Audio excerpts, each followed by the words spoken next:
हम समाज के साथ मिलकर ये लंबा लड़ाई लड़ेंगे। 30 तारीख को जो मानव श्रृंखला का तैयारी है उसमें आम आवाम से आग्रह किए हैं, आप जो हैं हमें इस आंदोलन में साथ दें। 30 जनवरी को किसान बिल के विरोध में राजद दरभंगा की सड़कों पर सरकार को घेरने का पूरा मन बना चुका है। तेजस्वी यादव से लेकर जिले के कार्यकर्ता तक लगातार इसकी तैयारियों में जुटे हैं। आज भी जननायक कर्पूरी ठाकुर के जयंती समारोह पर महागठबंधन के नेताओं की बैठक हुई, जिसमें प्रस्तावित मानव श्रृंखला को लेकर इसको ऐतिहासिक बनाने के लिए हर संभव प्रयास करने की बात कही गई। इसके अलावा कैसे अधिक से अधिक जन भागीदारी हो सकती है, इस पर विशेष ध्यान दिया गया।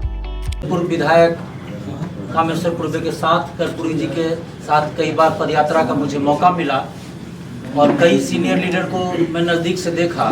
गरीबों के प्रति जो दर्द कर्पूरी जी के दिल में हमने देखा वो मुझे दूसरे कहीं जगह देखने को नहीं मिला। तो मैं इस अवसर पर मुझे पुनः श्रद्धा सुमन अर्पित करता हूँ और किसान बिल पर 2 लाइन में यही कहना चाहता हूँ। बड़ा अच्छा से कहा गया है कि किसान अपना राशन कहीं बेच सकता है।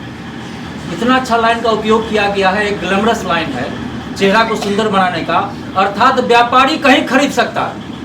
इसका दूसरा मतलब क्या हुआ?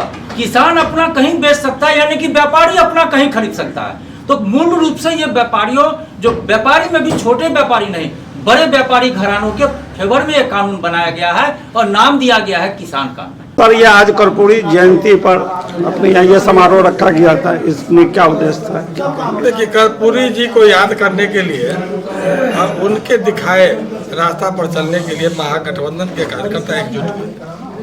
सभी लोग जानते हैं वो गुदरी के लाल थे, पूर्व मुख्यमंत्री थे, सादगी पसंद लोग थे और उनका जो समाज पर जन नेता के जननायक थे।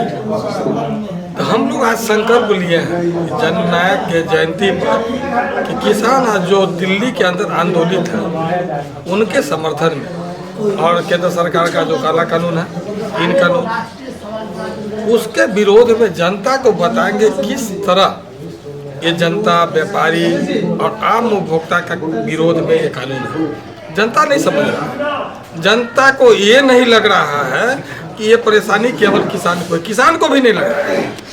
ये दिल्ली पंजाब का कहानी नहीं है, ये पूरा देश का कहानी है, बिहार का भी कहानी है। छोटा सा उदाहरण बताते हैं। बिहार में ये जो मंडी समिति 2006 में बंद हो गया, जिसको बिचौलिया बोलता है केंद्र की सरकार, उसी बिचौलिया का वोट से उनका सरकार बना, राज्य का सरकार बना।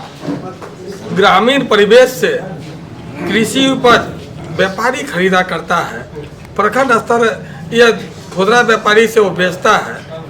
उस क्रम में एक ट्रांसपोर्ट सिस्टम, ट्रांसपोर्ट से जुड़ा व्यापारी उस माल को ब्लॉक स्तर के दुकानदार के पास लाता है। दुकानदार से फिर जिला स्तर के जो दुकानदार है, जो थोक मंडी है, वहाँ पर खुदरा व्यापारी पहले लेता है।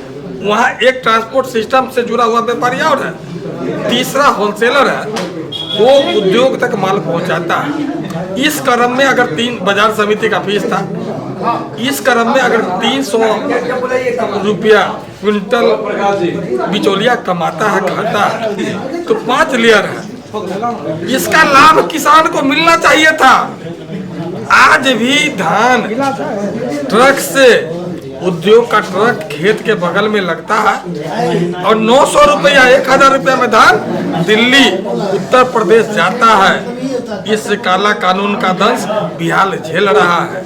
हम देश के किसान से और बिहार के किसान से आह्वान करते हैं, ये जो काला कानून है सब के लिए बुरा कानून है। अब आपके खेत से सीधा उद्योग खरीदेगा, कानूनन खरीदेगा और कॉन्ट्रैक्ट फार्मिंग से आपको लागत मूल्य तय करके दे देगा। उसके बाद उस उपज का एकाधिपत्य उद्योग का हो जाएगा। ये स्टॉक लिमिट तोड़ दिया है। जो पहले व्यापारी, होलसेल व्यापारी था, थोक व्यापारी था, 1000 कुंटल का सीमा रेखा में माल रख सकता था, अब लाखों क्विंटल माल एक व्यक्ति रख सकता है। अब ऐसा स्थिति हो गया है कि किसान का उपज जो आवश्यक वस्तु है उसका कोई स्टॉक लिमिट नहीं रहा। उद्योग सारा माल, क्या कि पूंजीपति है, विदेशी निवेश भारत में हो रहा है, पैसा का कमी नहीं है। सारा कृषि उपज उद्योग के पास चला जाएगा। अब उपभोक्ता जो आम जनता है, अब पहले किसान गया, फिर व्यापारी गया, 5 लेयर का व्यापारी गया, अब आम उपभोक्ता उसका दर्द झेलेगा। आज 15 रुपया का गेहूँ 37 रुपया में आटा स्वेच्छा से खाता है। फिर जब उद्योग का कब्जा हो जाएगा धान और गेहूं पर, तिलहन दलहन पर, तो उद्योग मनमाने दर से अपना प्रोडक्ट को बेचेगा। आप समझिए, जब किसान को लाभ नहीं मिलेगा, उद्योग हमको लूटेगा, आम जन जिसको समझे में नहीं आ रहा है, उद्योग का हम गुलाम होंगे। उसको जगाने के लिए आज हम लोग जननायक कर्पूरी ठाकुर जी के जयंती समारोह में उपस्थित होकर कि हम आम जनता के बीच में किसान चौपाल लगा के चाय पान के दुकान पर चर्चा करके लोगों को संदेश देंगे, ये किसान विरोधी ही कानून नहीं है, व्यापारी विरोधी भी कानून है, आम उपभोक्ता विरोधी कानून है। इस काला कानून के खिलाफ हम समाज के साथ मिलकर ये लंबा लड़ाई लड़ेंगे।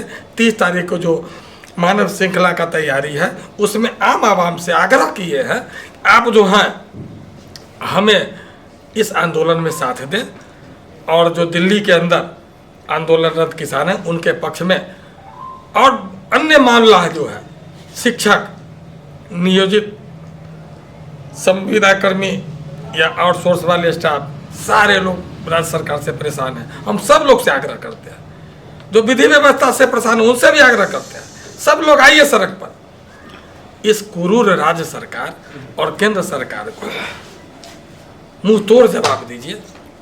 आप 5 साल के लिए नहीं चुने गए हैं, निश्चित रूप से 5 साल के बाद चुनाव होगा, लेकिन आपका जो गलत नीति है उसके विरोध में नाको दम हम कर देंगे और सत्ता से बेदखल करने के लिए मजबूर कर देंगे। इसलिए आप जनहित में सोचिए, काला कानून को वापस लीजिए। जी, आज ये बैठक की गई है कर्पूरी जी की जयंती पर। इसमें किन लोगों को भागीदारी में ये लोग इसमें हिस्सा लिए हैं आज? और क्या विचार हुआ इसमें? विचार तो यही है, आज कर्पूरी जी के जयंती है और हम लोग उनके जयंती पर उनको स्मरण करते हैं। उनके स्मरण से अपने आप को गौरवान्वित महसूस करते हैं। पूरी ज़िंदगी उन्होंने सादगी में बिताया। आज डॉक्टर लोहिया की एक बात याद आ रही है।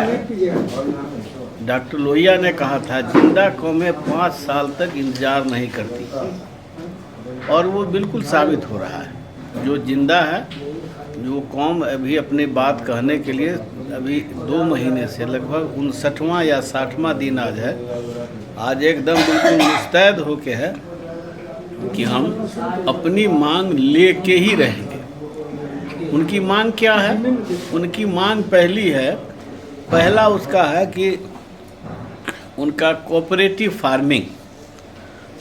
फार्मिंग के बारे में सबको मालूम है कि वो पहले ज़मीन लीज पर किसानों से लेगा। ये कंपनी वो 1 साल से लेके और 10 साल 11 साल तक के लिए लेगा और अपने हिसाब से जो मनमाना फसल उपजाएगा, और उपजाने के बाद में अगर वो उसको पसंद होगा तो वो अपने रेट से लेगा। अगर वो अभी गेहूं का रेट अगर 19 रुपया है तो कहेगा कि तुम्हारा गेहूं तो बिल्कुल वो सही नहीं है, इसको हम 5 रुपये से ज़्यादा नहीं लेंगे।